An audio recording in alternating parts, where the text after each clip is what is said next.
everyone. Today we are going to discuss a very chronic disorder that is sinusitis or sinus.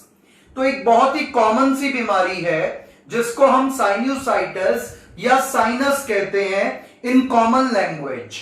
तो ये sinus बीमारी आखिर होती क्या है, इसके कॉजेस क्या हैं, सिम्टम्स क्या हैं और इसको डायग्नोज कैसे किया जा सकता है, आज हम इन सारी चीजों को डिस्कस करेंगे।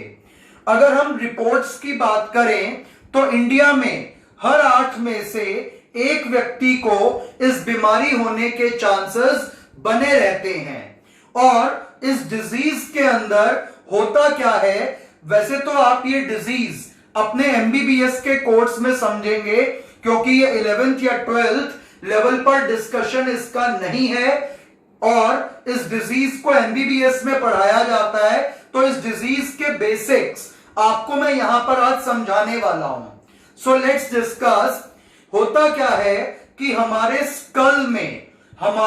स्कल के अंदर जो हमारा खोपड़ी का हिस्सा है, इसकी हड्डियों में एयर फिल्ड गैप्स होते हैं और इन एयर स्पेसेस को साइनस कहा जाता है। और ये एयर स्पेसेस दिए जाते हैं स्कल को हल्का रखने के लिए। तो हमारे हेड रीजन को, खोपड़ी को, स्कल को हल्का रखने के लिए उसमें एयर फिल्ड कैविटीज होती हैं और इन एयर फिल्ड कैविटीज को साइनस कहते हैं। और ये air filled cavities mucus membrane से लाइंड अप होती हैं। तो हमारे स्कल के अंदर बोन्स में एयर फिल्ड कैविटीज हैं and these air filled cavities are lined with mucus membrane. तो जैसा कि आप देख पा रहे हैं इस डायग्राम के अंदर, तो हमारे पास टोटल 4 टाइप के साइनसेस होते हैं। यहां माथे वाले एरिया में जो एयर फिल्ड स्पेस है that is called frontal sinus. उसके बाद हमारे आईज के नीचे और यहां ऊपर इस जगह पे जो साइनस है near the eye region that is ethmoid and near the nose area here the sinus is sphenoid and in the upper cheek region we have maxillary sinus। तो टोटल 4 साइनस हैं।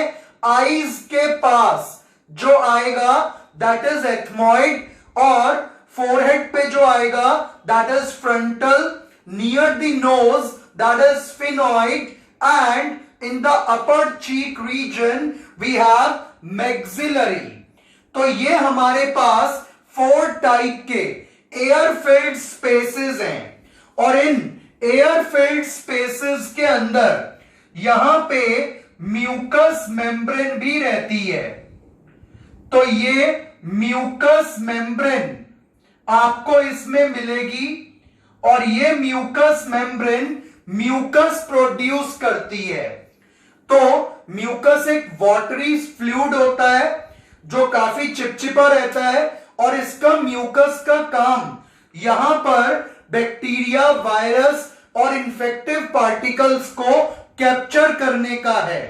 तो कभी कभी क्या होता है, इन्फेक्शन की वजह से, पॉल्यूशन की वजह से या नाक की हड्डी बढ़ जाने की वजह से, तो या तो बोन इंक्रीज हो जाए या कोई इन्फेक्शन हो या इम्यूनिटी वीक हो या वायरस और बैक्टीरिया ने अटैक किया हो, तो इन एयर फिल्ड स्पेसेस में म्यूकस का डिपोजिशन हो जाता है या यहां पर ये म्यूकस मेम्ब्रेन स्वेल हो जाती है।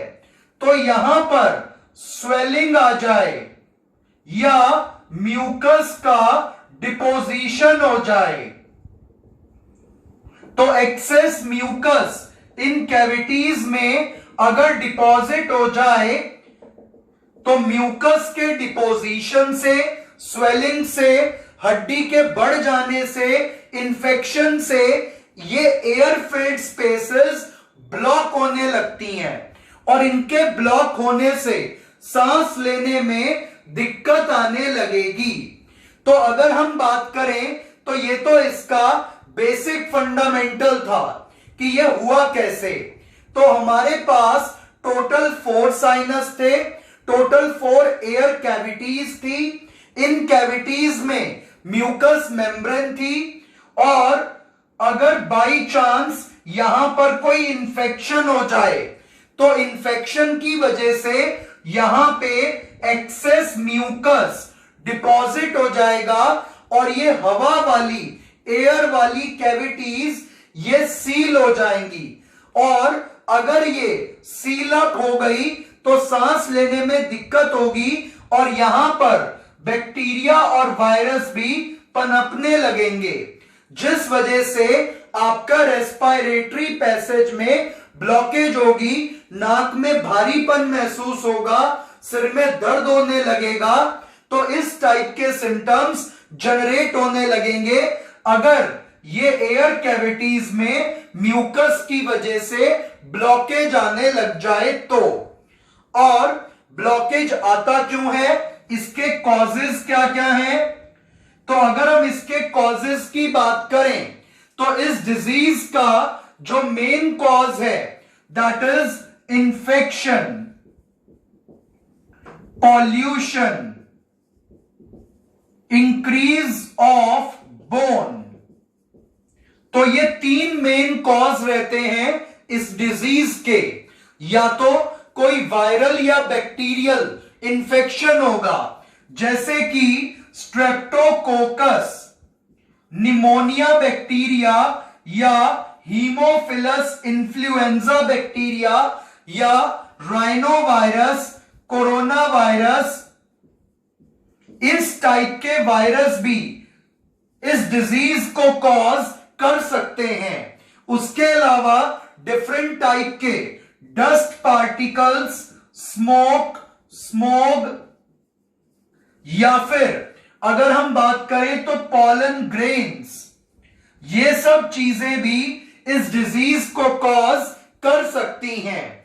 और इसका अगर हम क्योर की बात करें तो इस डिजीज का जो क्योर है, अगर बोन इंक्रीज हुई है तो आपको जाना पड़ेगा सर्जरी पे। तो अगर बोन इंक्रीमेंट की वजह से ये हुई है प्रॉब्लम साइनोसाइटिस की, तो आपको सर्जरी ट्रीटमेंट पे जाना होगा। या फिर अगर किसी को किसी पॉल्यूटेंट या फिर वायरल या बैक्टीरियल अटैक है तो उस केस में एंटीवायरल या एंटीबायोटिक्स, क्योंकि एंटीबायोटिक्स से वायरस नहीं मरता तो उसके लिए एंटीवायरल दिया जाता है। तो एंटीवायरल, एंटीबायोटिक और सिम्टम्स को रिड्यूस करने के लिए डिफरेंट कॉम्बिनेशन ऑफ स्टेरॉइड्स वो दिए जाते हैं। तो आपको ये भी इसके अंदर ध्यान रख के चलना है। और इस डिजीज को डायग्नोज कैसे कर सकते हैं, तो इसको डायग्नोज करने के लिए बहुत सारे टेस्ट अवेलेबल हैं, जैसे कि हम फिजिकल एग्जामिनेशन से इसका पता लगा सकते हैं, एक्सरे से पता लगा सकते हैं, सीटी स्कैन कर सकते हैं, कल्चर टेस्ट कर सकते हैं। तो ये सब चीजें इसको डायग्नोज करने में हेल्प करेंगी। तो बीमारी होती क्यों है? इंफेक्शन, पॉल्यूशन या इंक्रीज ऑफ बोन की वजह से। और ज्यादातर जो इंफेक्शन रहता है वो Streptococcus pneumonia, Haemophilus influenza like bacterias का रहता है, या राइनो वायरस या कोरोना वायरस लाइक या इन वायरसेस का रहता है, जैसे कि कॉमन कोल्ड का राइनो वायरस है। और डस्ट, स्मोग, पॉलन ग्रेन्स, इस टाइप के जो पॉल्यूटेंट्स हैं ये भी इस डिजीज को कॉज कर सकते हैं। और इसका क्योर क्या है? अगर बोन इंक्रीज हो गई है तो आपको सर्जरी पे जाना होगा, और अगर वायरल अटैक की वजह से हुआ है तो एंटीवायरल, और अगर बैक्टीरियल अटैक की वजह से हुआ है तो एंटीबायोटिक।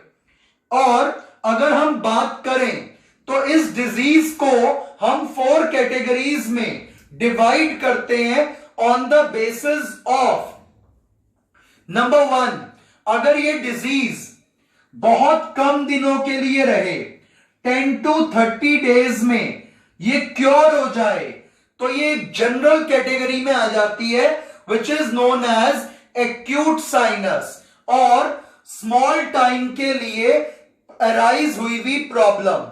तो अगर ये प्रॉब्लम 10 से 30 दिनों के बीच में ठीक हो जाए, जल्दी रिकवर हो जाए, तो एक्यूट साइनस।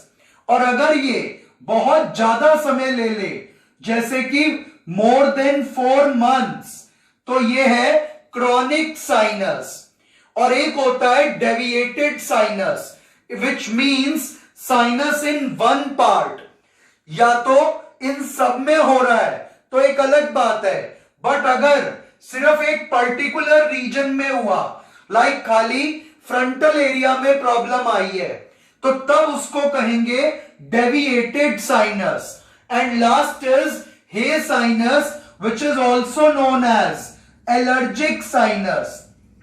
तो ये जो एलर्जिक साइनस है ये काफी कॉमन होता है। तो कुछ लोगों को डिफरेंट टाइप की चीजों से एलर्जी होती है। तो किसी को फ्रेग्रेंस से एलर्जी होती है, तो किसी को डस्ट से, किसी को पॉलन ग्रेन से। तो अगर किसी को एलर्जी की वजह से ये हो रहा है तो हे साइनस, किसी पर्टिकुलर पार्ट में है तो डेविएटेड साइनस, अगर ये लंबे समय तक चले तो क्रॉनिक साइनस, जल्दी ठीक हो जाए तो एक्यूट साइनस। तो this was all about the basic problem that is sinus. Thank you.